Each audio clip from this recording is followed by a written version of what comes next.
ये कहानी है उत्तर प्रदेश के एक छोटे से गांव रहमैया की। गांव बहुत शांत था, लेकिन वहां एक चीज थी जो सबको डरा देती थी। एक पुराना आईना, जिसे लोग कहते थे रहमैया मिरर। कहते हैं, जो उस आईने में रात के 12 बजे खुद को देख लेता है, वो अपनी परछाई खो देता है। आईना था एक वीरान हवेली में, जो कई सालों से बंद पड़ी थी। गांव के बच्चे शर्त लगाते, लेकिन कोई भी वहां जाने की हिम्मत नहीं करता। फिर आया आर्यन, एक 15 साल का लड़का जो शहर से गांव आया था। उसे इन सब बातों पर विश्वास नहीं था। उसने अपने दोस्तों से कहा, मैं खुद जाकर देखूंगा इस रहमैया मिरर को, डरपोक नहीं हूं मैं। 14 अगस्त की रात आर्यन चुपचाप हवेली में गया।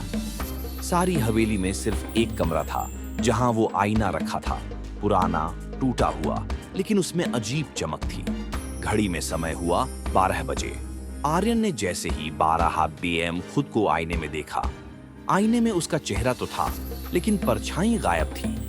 और फिर आईने के अंदर से उसके जैसे ही एक दूसरा आर्यन निकलकर बोला, अब मेरी बारी है असली दुनिया में जीने की।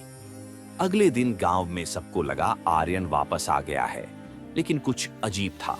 वो पहले से चुप था, आंखें डरावनी थीं और उसकी परछाई अब भी गायब थी।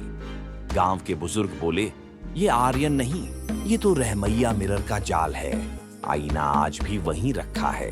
गांव में अब भी कोई उस हवेली के पास नहीं जाता, और अगर जाओगे भी तो याद रखना, रहमैया मिरर में खुद को देखने से पहले देख लो, कहीं कोई तुम्हारा ही रूप अंदर से बाहर आने का इंतजार तो नहीं कर रहा।